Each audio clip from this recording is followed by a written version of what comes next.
Y vamos a hablar un poco de justicia en la provincia de Mendoza. A continuación vamos a estar con el juez Valerio, pero también queremos contarles acerca de cuál es la situación de los juicios por jurados en la provincia, teniendo en cuenta que justamente estos son los números, ¿sí? 56 juicios por jurados ya se han realizado en la provincia de Mendoza desde que arrancamos con esta metodología en 2019. 900 son las personas que han integrado un jurado popular. Esto también es importante, ¿no? El año que más juicios se realizaron fue en 2021. 13 juicios por jurados se llevaron a cabo durante ese año. 3.346 son las personas que asistieron a las audiencias de selección. Ustedes recuerden que se convoca a los mendocinos de acuerdo a la terminación del DNI que se sortea año tras año y que posteriormente después se hace una selección de acuerdo a los perfiles de aquellas personas que con esa terminación de DNI terminaron seleccionadas. 85 personas fueron acusadas a través de los juicios por jurados. Vamos a la siguiente porque vamos a hablar de los veredictos. 71,76% fue culpable por acusación fiscal, mientras que 16,47% fue culpable por un delito menor. El 7,05% de los juicios quedó estancado, es decir, que el jurado popular no llegó a un acuerdo. Recuerden ustedes que tiene que ser unánime, que los 12 ciudadanos, 6 hombres, 6 mujeres, tienen que estar de acuerdo los 12 con la determinación que han llevado adelante, y cuando no hay unanimidad queda estancado. 2,35% fue considerado no culpable. Y vamos a lo último, que tiene que ver con el resultado de las sentencias. Prisión perpetua, bueno, recibió el 67,07%, mientras que una prisión temporal el 23,17%, y la absolución la obtuvieron el 9,75%, bien digo. En el 2025, esto es lo llamativo, 5 juicios se han llevado adelante en lo que va del año y 3 casos de homicidio no llegaron a una culpabilidad. Algo que no se había visto quizás en años anteriores, en donde cuando había un homicidio agravado, generalmente el jurado popular llegaba a una conclusión de considerar culpable a esa persona. Bueno, quizás el dato llamativo es este, que en lo que va del año, de los 5 juicios, 3 de homicidio no llegaron a una culpabilidad. Inclusive el último que se registró se va a volver a realizar porque justamente no llegaron a un acuerdo los 12 ciudadanos. Esta es el panorama, ¿no? En números, los juicios por jurados que se están llevando adelante en la provincia de Mendoza. Bien. Bueno, ya lo adelantaba Sofi, a propósito de este tema, tenemos la presencia y el gusto de tener aquí en la mesa a José Valerio, bueno, uno de los ministros de la Suprema Corte de Justicia, a propósito de una mesa federal que se va a dar por primera vez fuera de la provincia de Buenos Aires, luego de 6 años de que se implementa juicios por jurado aquí en Mendoza. Bienvenido, juez. ¿Cómo va, doctor? Muchas gracias. Bueno, gracias a todos por la invitación y buen día a la audiencia. Bueno, ahí repasábamos, doctor Valerio, algunos datos que trae Sofía. Me llamaba mucho la atención este último dato, sobre uno pensaba, ¿no?, que le daban ya casos medianamente resueltos o que la evidencia era una carga de evidencia muy importante como para que no se complicara demasiado a la hora de tomar un veredicto. ¿Qué balance han hecho ustedes? Si es que ya hay una posibilidad de establecer un balance desde que se han implementado los juicios por jurado. El balance es muy positivo. Acá están los números. Bueno, recién presentaban los números. Lo que ocurre es que existe un sistema que es adversarial y acá se advierte la capacidad de investigación, de acusación y de llevar adelante, ¿no es cierto?, el juicio del Ministerio Público. El Ministerio Público tiene no solamente que acusar, sino que tiene que llevar las pruebas. ¿Qué pasaba antes de la reforma, antes con los viejos sistemas? Y acumulaban papeles en un expediente y después el juez era el que se encargaba. Esa era la idea del juez de instrucción. Todo lo sabe, todo lo ve y todo lo puede, y todo lo decide. Eso no existe más. Después de la reforma constitucional del año 94, donde la independencia y la imparcialidad del juez ya no era una derivación teórica del juicio, sino que pasó a ser normativamente establecido en la Convención Americana de Derechos Humanos, en el Pacto Internacional de Derechos Civiles y Políticos, y ya estaba también en la Declaración Universal de Derechos Humanos de las Naciones Unidas, que también tiene jerarquía constitucional, que es del año 48, reitero. Entonces, esto ya ahora no hay discusión cómo deben actuar los jueces. Los jueces no son jueces de instrucción, son jueces, toman decisiones. Las partes son las que tienen que traer. El fiscal tiene que hacer una investigación lo más prolija posible y tiene que traer la prueba que sirve, la que es legítima. Ya eso de citar a un policía, por ejemplo, y tenerlo 3 horas en el pasillo, cuando ese policía no va a aportar nada al expediente, no sirve, no se puede seguir así. Se selecciona. Bueno, el juicio por jurado tiene esa gran ventaja. ¿Por qué? Porque hay una selección de la prueba. Estaba viendo esta semana el juicio aquel, se presume inocente, con Harrison Ford, donde hay un momento donde se discute sobre unas huellas digitales que habían encontrado en la escena del crimen. Entonces, ¿dónde habían encontrado? En un vaso. ¿Dónde está el vaso? Ah, no está el vaso. Ah, ¿y la huella? No, claro. Mire, tiene que traer el vaso. ¿Cómo sabemos que esas huellas realmente se encontraron en ese lugar si usted no trae el vaso? Esto es elemental y no se pueden incorporar. Bueno, eso es prueba que no se puede incorporar. Acá en el juicio por jurado no hay discusión y tiene que estar evidentemente manifestada. Deja expuestas a las partes, el trabajo entonces es más prolijo. Tiene que ser mucho más prolijo. No es lo emotivo, mire, presumo, claro, el comentario de cafetín, lo que sale en el diario. No, la gente se resuelve en base a lo que dice la audiencia. Así se lo dice el juez, así hace la gente que es jurado. Claro, uno tiene la tentación de pensar, enseguida le vamos a preguntar, por supuesto, por esta invitación que vienen a hacer justamente, que es para participar, porque aparte esta tercera mesa está abierta al público en general, aquel que se sienta interesado. También, ¿no? Porque incluso hay simulaciones de juicio, hay tareas el segundo día relacionadas con la organización, porque hay todo un trabajo que se hace atrás del juicio. Lo que ustedes ven es la significación de lo que es el juicio en sí mismo, claro, pero hay que citar los jurados, hay que seleccionarlos, hay que trabajar las instrucciones se escuchan pero se litigan, las partes litigan las instrucciones que da el juez, no es que las partes no tienen nada que ver, y si no están de acuerdo con las instrucciones que en definitiva el juez le dice a los jurados que tienen que tener en cuenta para resolver, tienen que impugnarla, tienen que hacer reserva de casación. No es cuestión de decirle, no, el juez, mire, las instrucciones no sirvieron. ¿Qué hizo el fiscal? ¿Qué hizo el defensor? Usted dice que esto ha llevado a los fiscales o a quienes investigan los casos a ser más precisos en la investigación. Sí. Yo no he dicho que sea así, tienen que serlo. ¿Está demostrado que ha tenido influencia? Claro que está demostrado. Fíjese la cantidad de juicios abreviados que hay. ¿Por qué los juicios abreviados? Porque han empezado a tener otra visión, ya no la visión del expediente de juntar papelitos, sino la visión de la evidencia. ¿Qué evidencia, qué pruebas tengo? Y entonces lo que sirve es lo que se presenta en un juicio, no solamente juicio por jurado, sino juicio técnico. Doctor, ¿cuál es la situación de la justicia hoy, que se ha estado hablando mucho, ¿no?, en el último tiempo, en referencia a una crítica por parte del Ejecutivo, sobre todo con esta de los beneficios que muchas veces las personas privadas de la libertad obtienen? Bueno, dentro del cambio de lo que corresponde a la justicia, ¿no es cierto?, la reforma del año 94, con la incorporación ya normativamente de la independencia y de la imparcialidad de los jueces, se creó el Ministerio Público. La creación del Ministerio Público es ¿por qué? Porque era necesario tener un lugar donde existiera unidad de criterio y acción para la política criminal, la política de persecución penal y la política de ejecución penal. Porque si usted tiene jueces independientes, cada juez tiene un criterio. Pero si los fiscales no están de acuerdo con el criterio de un juez de primera instancia, lo recurren. Va al juez del tribunal o de la Cámara del Crimen, apela. Y si no está de acuerdo con lo que resuelve, va a la corte. Ese es el camino. Para eso, por supuesto que los fiscales tienen que tener instrucciones particulares y generales. Las generales son lo que se llama la política criminal o la política de ejecución penal.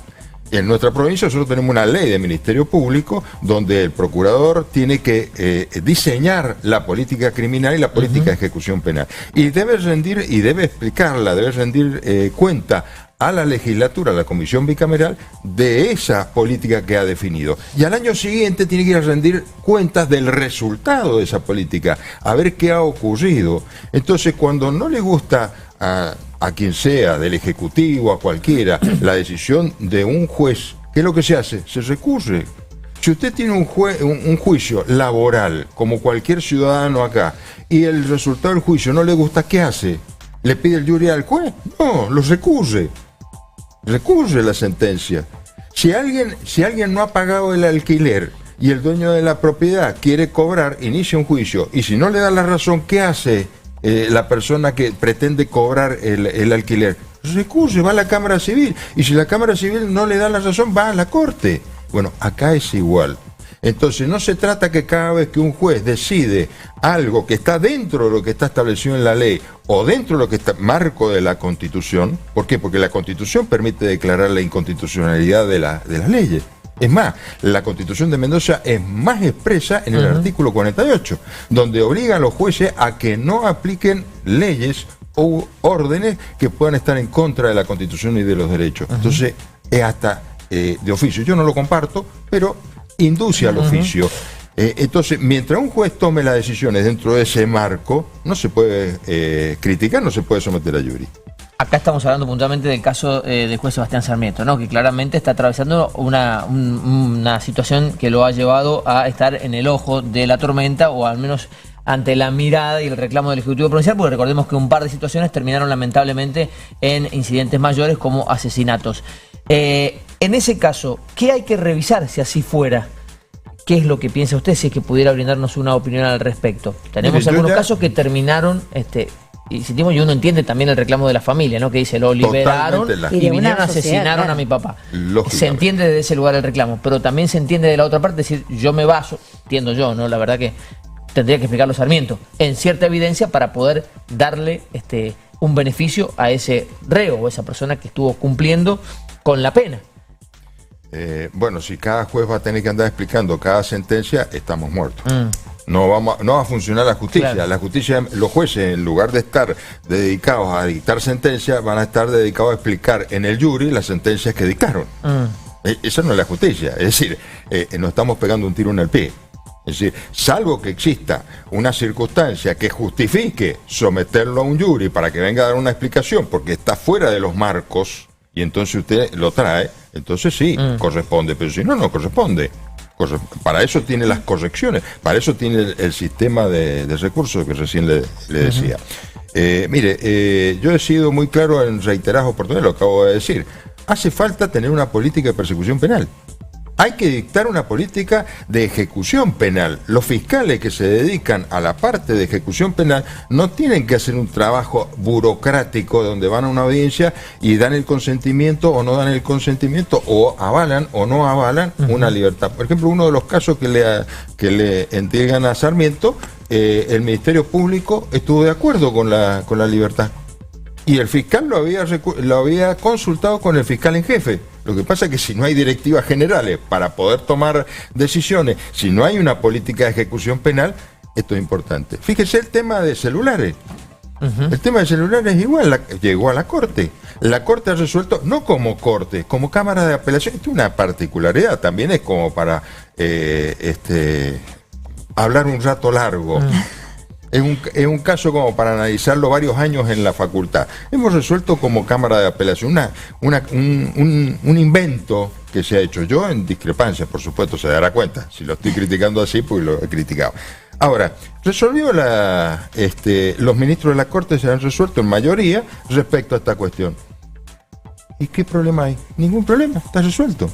Ahora, el tema, ¿están prohibidos los celulares en el penal? Sí, están prohibidos, de acuerdo a la ley.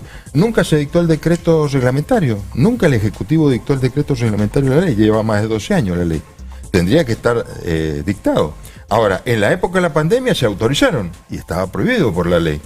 En la misma resolución que le criticamos a Sarmiento respecto a los celulares, resulta ser que se le autoriza el uso de los celulares a las mujeres que están detenidas.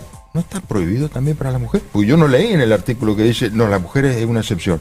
¿Se podría hacer por el reglamento? Claro, el decreto reglamentario tendría que establecer las excepciones.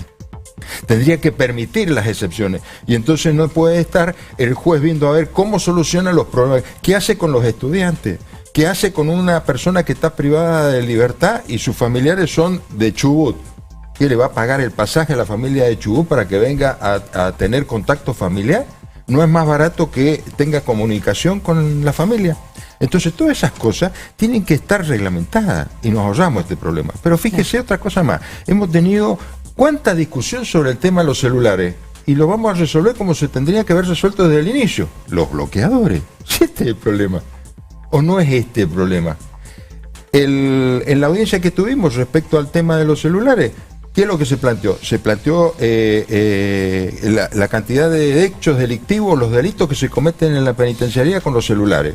Perfecto, entonces una de las partes que estaba en la audiencia pidió la lista de hechos delictivos que estaba investigando el Ministerio Público. Todavía la estamos esperando. ¿Por qué? Porque las personas que están privadas de la libertad, que han cometido delitos, si cometen un delito con celular, no es con el celular autorizado. Claro.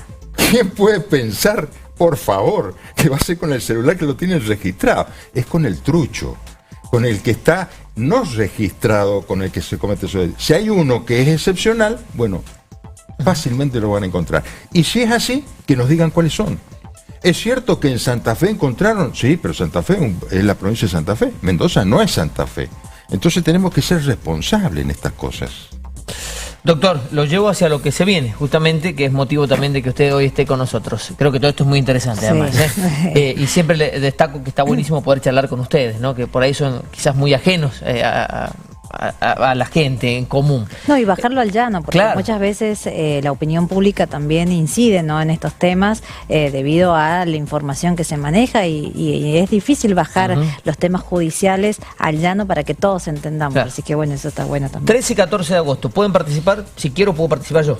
Puede participar todo el mundo, lo que está es más destinado a operadores judiciales, pero hay una parte donde también va a haber para la gente común, para estudiantes, para abogados, van a venir ministros de corte, vienen operadores judiciales, porque la mesa federal lo que empezó siendo fue exclusivamente con la organización respecto a cómo funcionaba el juicio por jurado. Entonces estaban normalmente los ministros de corte y los operadores judiciales, los funcionarios dedicados a esto, que eran los que organizan. Pero, ¿qué pasa? El juicio por jurado es mucho más importante, mucho más expansivo. Por eso también van a haber universidades.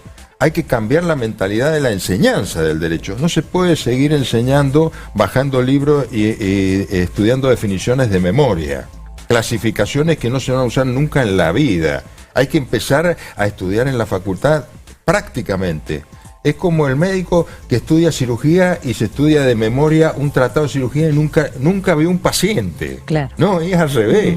¿Cómo tiene que estudiar un estudiante de Derecho? Con problemas reales, con casos reales, y entonces tiene que verlo. Es importante que vaya, por ejemplo, al polo y tenga una audiencia simulada, que vaya a audiencias reales, que vaya y se plantee cómo se plantea una defensa, cómo se plantea una estrategia, cómo se plantea la oposición, cómo el juez toma decisiones, cómo el juez ordena y permite que las partes en igualdad de condiciones puedan ejercer la acusación y la defensa. Es decir, por eso también están las universidades. Es decir, es muy amplio porque es un proceso cultural. Estamos produciendo un cambio cultural. No nos hemos dado cuenta, pero estamos produciendo un cambio cultural. Hemos pasado del expediente escrito donde se cosía, ¿no es cierto?, donde estaba todo burocratizado, delegado en funcionarios, empleados, un ejército totalmente distinto, a un modelo absolutamente personalizado. Claro, y también el público, qué importante es esto, cuando uno ha ido a los juicios por jurados, ve el compromiso, ¿no?, de esos ciudadanos que tienen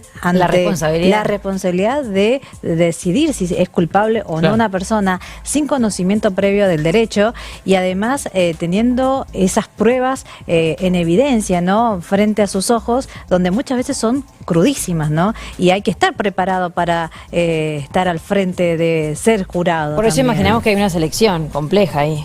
La selección no es tan compleja.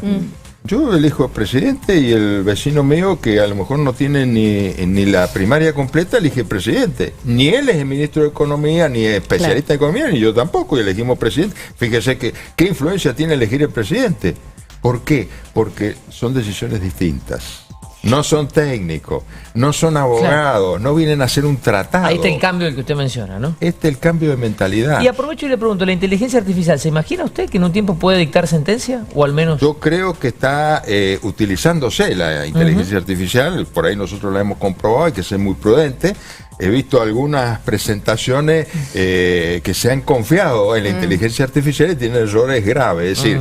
Puede pedir la inteligencia artificial, es una gran herramienta, colabora mucho para, por ejemplo, buscar jurisprudencia, para seleccionar, ordenar y todo lo demás, pero hay que saber, primero hay que saber para poder preguntar el prompt, ¿no es cierto? Pero además de eso, hay que después revisar lo que se plantea, lo que se dice y lo que sale del producto de la inteligencia artificial. Y habrán abogados que justamente plantean sus argumentos defensivos con la inteligencia artificial. No igual, solamente hay abogados. Fiscales. El año pasado, fiscales también. Jueces también que buscan la jurisprudencia y dicen, seleccióname la jurisprudencia. Busca. Es decir, fíjese, el año pasado hubo un congreso sobre derecho procesal penal. Un juez de Cámara de Entre Ríos, que es profesor,